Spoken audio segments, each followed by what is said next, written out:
What's up, everyone? It's Val, and I'm joined in the studio today with the one and only Danielle Rodas. Yeah. Now, you've toured with a bunch of people, so just list some of the names that you work with so that the people know how legendary you are.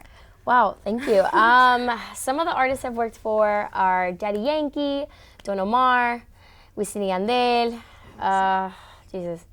I think every reggaeton artist you can think of, J Balvin, Bad Bunny, Prince Royce, Nicky Jam. Wow. Even Will Smith. So. Oh my gosh, yes. Yeah. So I'm going to start with what you were doing a few weeks ago. So what was it like performing at LApalooza, and who did you perform with? Performing at LApalooza was like checking something off a bucket list. LApalooza is a big festival, and it was my first time. And I performed with Maluma. She's like a Latin/crossover artist. So it was really exciting to be there. Yeah. And who was your favorite act to watch at LApalooza? My favorite act was definitely Rosalia and J Balvin. They performed two different sets, but both of them are very iconic artists and performers that I've been dying to see. So, I mean, I've seen J Balvin before in concert, so I guess Rosalia had to take the cake on this one. I got like chills the whole time, she was performing. Her choreography, like especially for Con Altura, is iconic. Girl, exactly. Like chills the whole time, the whole time. It was amazing, it was epic. So we're going to take it back a little bit. So when did you start dancing? I started dancing when I was very young, like I was little, but it was just because my mother just put me into a few classes in elementary school because she couldn't pick me up after school. I do have a karate background, so dance kind of came easy because my memory had been kind of like, I've been practicing remembering steps for so long since I was younger. So when I was in a dance class, they're like, wow, she's really good, put her in an advanced class. And I enjoyed it, but I didn't really know what I was doing. So as the years went by, you know, you go into dance teams in elementary. I went into cheerleading, I went into dance and dance classes and whatnot, and then by high school, that was when I really knew what I wanted to do. That's cool. And who are some of the dancers that inspire you? Ooh, some of the dancers that inspire me. Kat Rendick, Diana Matos, Taya, I can't pronounce her last name. Shaki, I think? Yeah, Taya. And I was like always like freak out like saying her last name. One of my mentors, Cultura, my other mentor, Suzy Garcia, they've always been people that I look up to tremendously. Even like my own friends that I dance with constantly like inspire me, you know, to push, to dance harder, to keep going. But I feel like those girls that I can think of right now have definitely been an inspiration for me. Wow, that's so great to hear, because I know that the Miami community is so big, and I'm so thankful to be where we are now.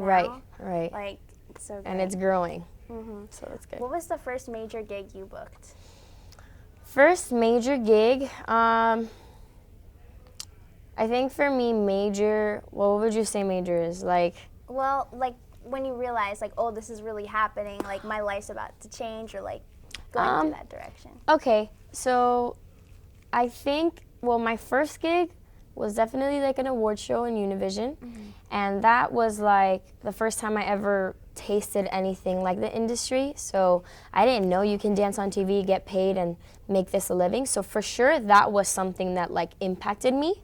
I wouldn't say it was the major gig that opened my eyes to that, but it was definitely a stepping stone in that direction. And then as far as major gig would have been when I toured with Daddy Yankee, because he was always someone I looked at when I was younger and danced all his songs on TV.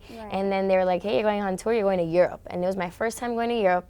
So I think Daddy Yankee King Daddy Tour 2015 is my major gig. Break point, yeah. That's great. And I know you've also worked with Maluma like fairly recently, but how long have you worked with him?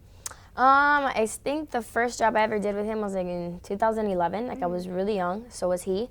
And then I went on tour with him maybe 2016 for 2 years, I think, or a year and a half.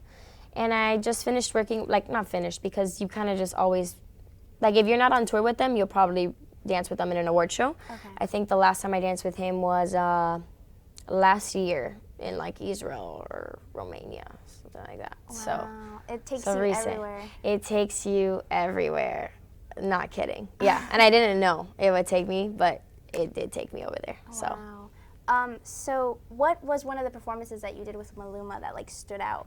Whether if it was award show or like tour performance? One that stood out to me was the VMA performance because I've never danced in a VMA, so another checklist, thank God. Right. And it was pretty epic because he did like, that was his, I think he was the first Latin artist, if I'm not mistaken, to perform in the VMAs. And it was very different because he sang in Spanish and then it had like this crazy breakdown that people weren't expecting and the kiss at the end. So it was very, very epic. So I was glad I was a part of that, but I think that was like the most iconic performance I've had with him.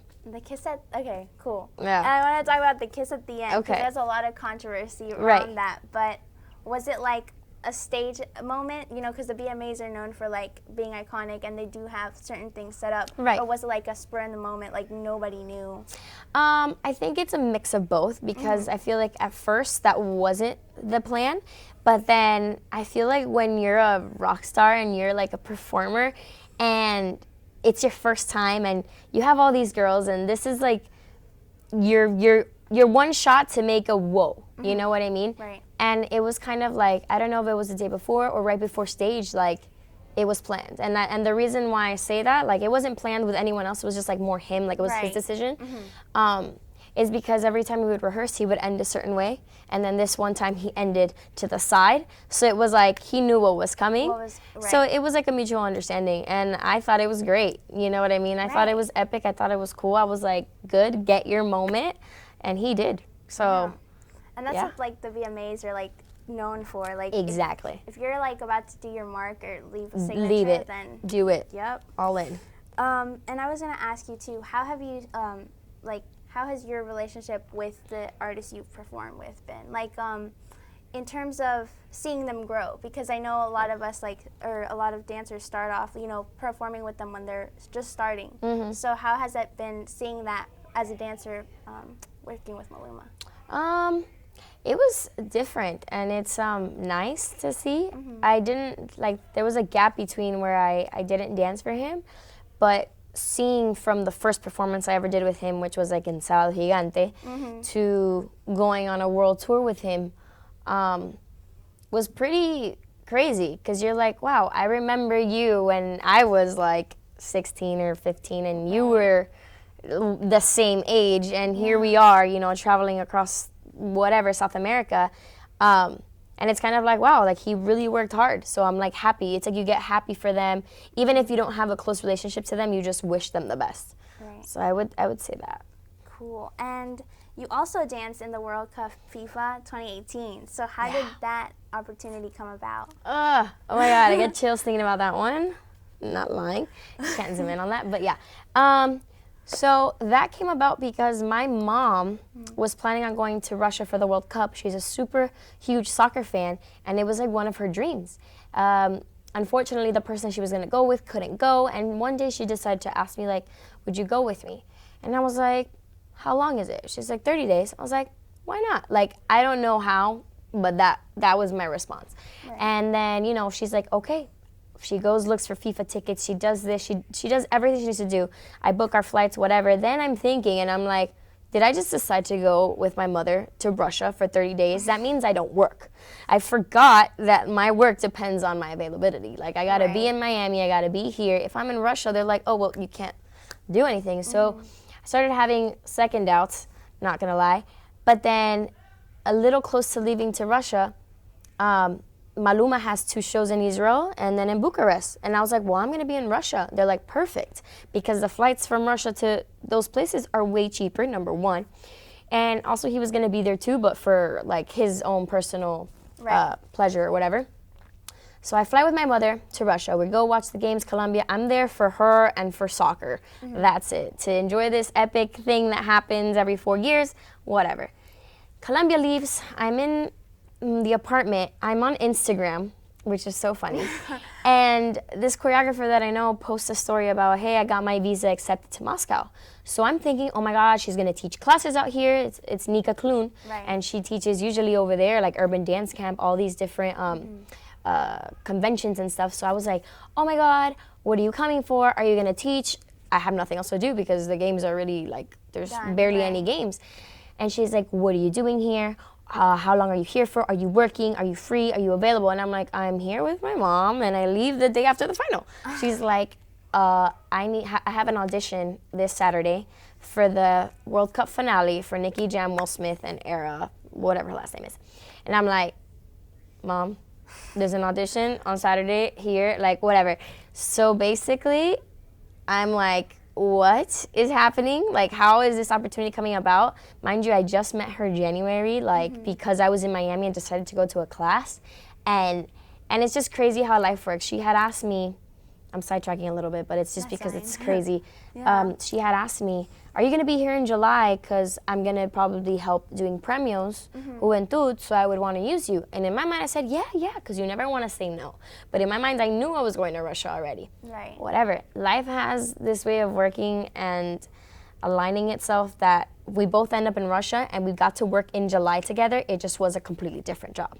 Right. So I end up going to this audition, and it ends up being like the song X, and then the World Cup finale song, and it's like Latin inspired. It has that fire from that Latinos have. So I'm like, yo, I need to be in this. And then the next day they let me know. They're like, hey, you got the job. And that whole last week that I was there was pure rehearsals and on the field. And then that's for sure, I think, like my biggest job ever, and probably will ever be, because it's something that just doesn't happen every year. And in Russia, like I don't even know. People think I went over there for that, and I'm like, no, you don't even know. So iconic that I even got a tattoo about it. So yeah, I got like the Moscow coordinates and everything. That's so cool. I was going to ask you, because it was in Russia, what were some of the challenges that you had to face with auditions?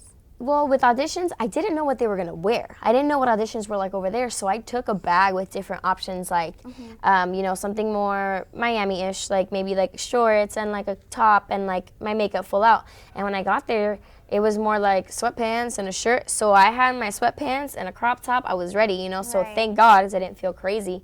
Another challenge, luckily Nika actually speaks English, so that was my savior, because Russians, not a lot of them. Like a lot of them, obviously they all speak Russian, but some of them speak English or can defend themselves. But I would say that was a challenge. The language barrier was a challenge, but it was fun to figure it out amongst the people that we got to work together.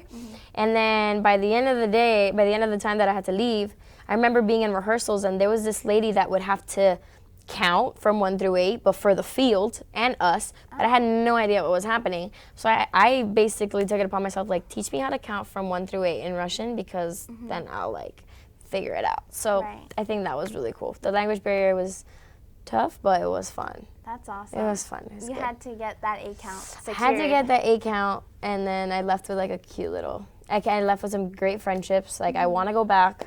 I love Moscow, love Russia. If you haven't been, you have to go, no matter what the U.S. says. Just saying, putting that out there.